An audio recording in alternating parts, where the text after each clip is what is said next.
Durante décadas, Francia fue escenario de algunos de los casos criminales más impactantes de Europa, pero pocos provocaron tanta incredulidad como lo ocurrido en París durante el verano de 1981. Un estudiante japonés fue detenido mientras intentaba deshacerse de unas maletas, pero esa no era la parte impactante.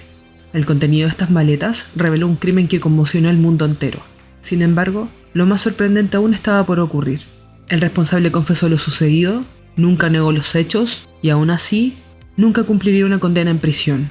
Décadas después, concedería entrevistas, escribiría libros e incluso aparecería en televisión. Pero primero, si te gustan los relatos de True Crime, desapariciones, misterios sin resolver e incluso casos con algún toque paranormal, este es tu canal. Actualizamos 2 veces por semana, así que si te gustó el contenido y quieres ver más, te invitamos a suscribirte, dejar un like, un comentario e incluso quizá alguna recomendación de algún caso que te gustaría que estuviéramos viendo. Ahora sí, vamos al video.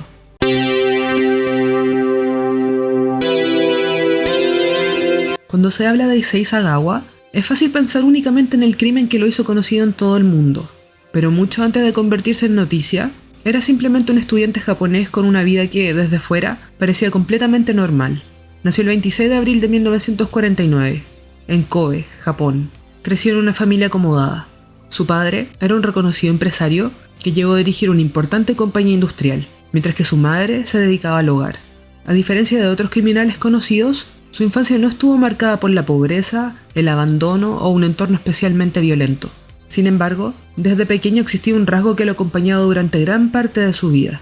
Sagawa era de baja estatura y tenía una complexión extremadamente delgada. Durante años habló abiertamente sobre la profunda inseguridad que aquello le provocaba.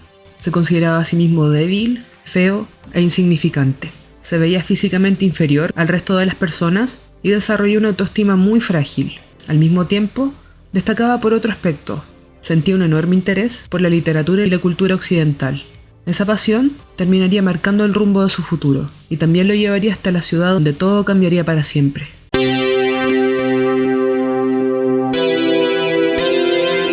Con el paso de los años, Sagawa comenzó a estudiar literatura inglesa en Japón. Quienes lo conocieron durante esa época no lo describían como una persona especialmente conflictiva. Era reservado, tímido y prefería pasar desapercibido. Sin embargo, tras esa apariencia, existía un mundo interior que muy pocos conocían. Años después, el propio Sagawa reconocería que desde la adolescencia experimentaba fantasías violentas relacionadas con el canibalismo. Según sus declaraciones, aquellas ideas aparecían de forma recurrente y con el tiempo se volvieron cada vez más intensas. También desarrolló una fuerte fascinación por las mujeres occidentales. Él mismo explicó que las percibía como una representación de belleza y fortaleza física, cualidades que sentía que nunca había tenido. Con el paso del tiempo, esa obsesión comenzó a mezclarse con sus fantasías. En 1977, decidió trasladarse a Francia para continuar con sus estudios de literatura en la Universidad de París. Desde fuera, parecía un joven que perseguía una carrera académica, pero según sus propias declaraciones posteriores, las fantasías que lo habían acompañado durante años seguían presentes, y cada vez le resultaba más difícil separarlas de la realidad.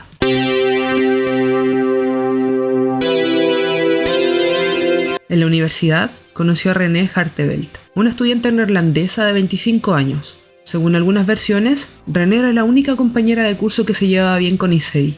Ambos compartían algunas clases, y aunque no mantenían una relación tan cercana, Sagawa consiguió que aceptara una invitación para acudir a su departamento, con el pretexto de traducir unos textos del alemán, un idioma que ambos estudiaban. El 11 de junio de 1981, René llegó al pequeño departamento de Sagawa, ubicado en París. Lo que debía ser una sesión de estudio, terminó convirtiéndose en uno de los casos criminales más conocidos de la historia reciente de Francia. La investigación determinó que Sagawa asesinó a la joven dentro del departamento. Usando un rifle que compró por motivo de seguridad, en algún punto de la sesión de estudios, Issei le habría disparado por la espalda a René, específicamente en la nuca. En los días posteriores, permaneció allí, junto al cuerpo. Pero lo más horrible de este caso es que Issei Sagawa procedería a desmembrar el cuerpo de René y consumiría diferentes partes antes de decidir deshacerse de los restos.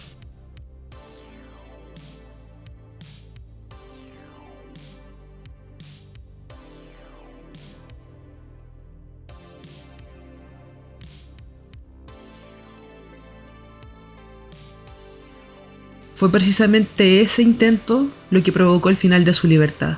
El 13 de junio, varios testigos observaron un hombre intentando abandonar 2 grandes maletas cerca de un lago. Su comportamiento llamó la atención. Cuando las autoridades inspeccionaron el contenido, descubrieron restos humanos.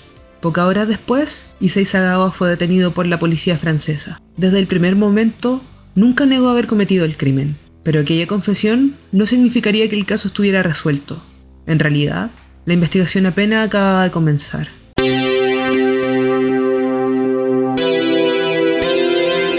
La detención de Issei Sagawa marcó el comienzo de una investigación que desde el principio parecía dejar pocas dudas sobre lo ocurrido.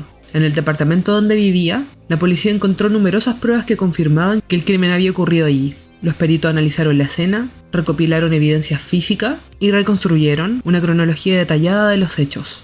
A diferencia de otros casos, los investigadores no tuvieron que enfrentarse a un sospechoso que negara su participación. Desde los primeros interrogatorios, Sagawa reconoció haber cometido el crimen. Su confesión coincidía en gran medida con las pruebas reunidas por la policía. Sin embargo, aquello no significaba que el caso estuviera resuelto, porque muy pronto surgiría una nueva pregunta. ¿Podía Issei Sagawa ser considerado penalmente responsable de sus actos?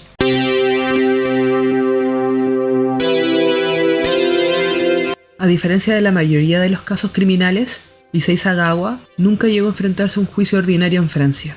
Tras meses de evaluaciones psiquiátricas, los especialistas designados por la justicia francesa concluyeron que Issei Sagawa padecía un trastorno mental grave al momento del crimen. En base a esos informes, el juez determinó que era penalmente inimputable. En consecuencia, el proceso no llegó a celebrarse ante un tribunal. En lugar de ser juzgado, Sagawa fue internado en un hospital psiquiátrico de alta seguridad. Sin embargo, poco después ocurrió algo que cambiaría por completo el desenlace del caso.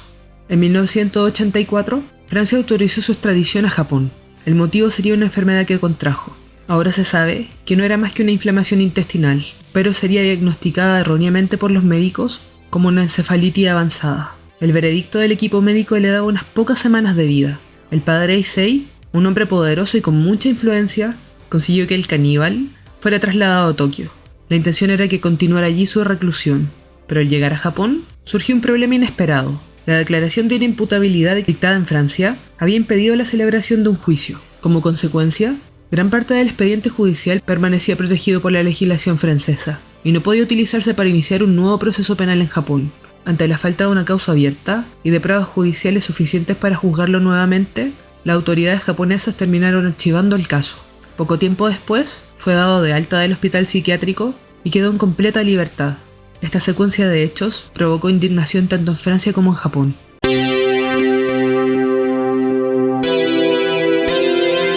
Si el crimen ya había conmocionado a la opinión pública, lo que ocurrió después resultó aún más difícil de comprender para muchas personas. Lejos de desaparecer del ojo público, Issei Sagawa comenzó a conceder entrevistas y a escribir sobre su propia historia. Publicó libros, participó en documentales y apareció con frecuencia en programas de televisión japoneses. Durante años, algunos medios lo trataron más como una figura excéntrica que como el responsable de uno de los casos criminales más impactantes de la historia reciente. Su creciente exposición mediática generó una enorme controversia. Mientras algunos defendían que tenía derecho a rehacer su vida tras haber sido considerado inimputable, otros criticaban que un crimen tan grave terminara convirtiéndose en un producto de consumo para la televisión y la industria editorial.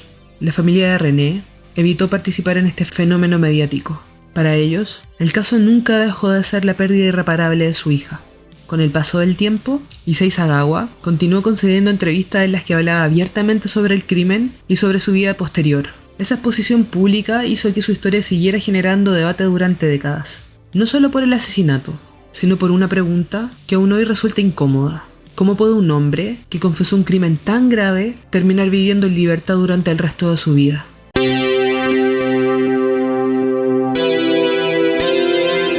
Desde el momento de su detención, la salud mental de Sagawa se convirtió en uno de los aspectos más debatidos del caso. Durante la investigación en Francia, fue evaluado por varios especialistas quienes concluyeron que padecía un trastorno mental grave. Aquellas conclusiones llevaron a que la justicia francesa lo declarara inimputable. Sin embargo, cuando fue trasladado a Japón, otros profesionales realizaron nuevas evaluaciones y sus conclusiones no fueron completamente coincidentes. Algunos especialistas consideraban que sus problemas psicológicos eran evidentes, mientras otros cuestionaban hasta qué punto explicaban su conducta. Esa diferencia de criterio alimentó durante años el debate sobre el caso. Lo cierto es que nunca existe un consenso absoluto. ¿Hasta dónde puede una enfermedad mental modificar la responsabilidad de una persona ante la ley?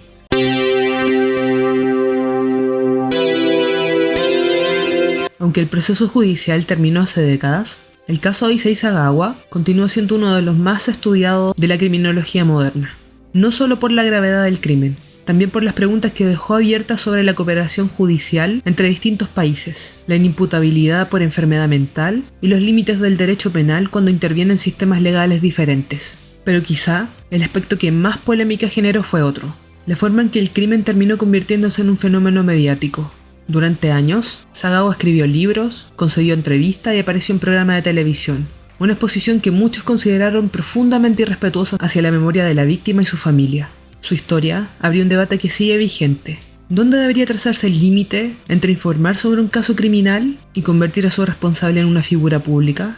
Más de 40 años después, Issei Sagawa sigue provocando la misma sensación de desconcierto. No porque existan dudas sobre lo ocurrido, sino porque demuestra que en ocasiones las mayores controversias no nacen únicamente del crimen, también de la forma en que la justicia, los medios de comunicación y la sociedad responden a él. Y eso sería el relato de hoy. Espero que lo hayan disfrutado. Cuéntenme si lo conocían y nos estamos viendo en el siguiente video con el siguiente relato.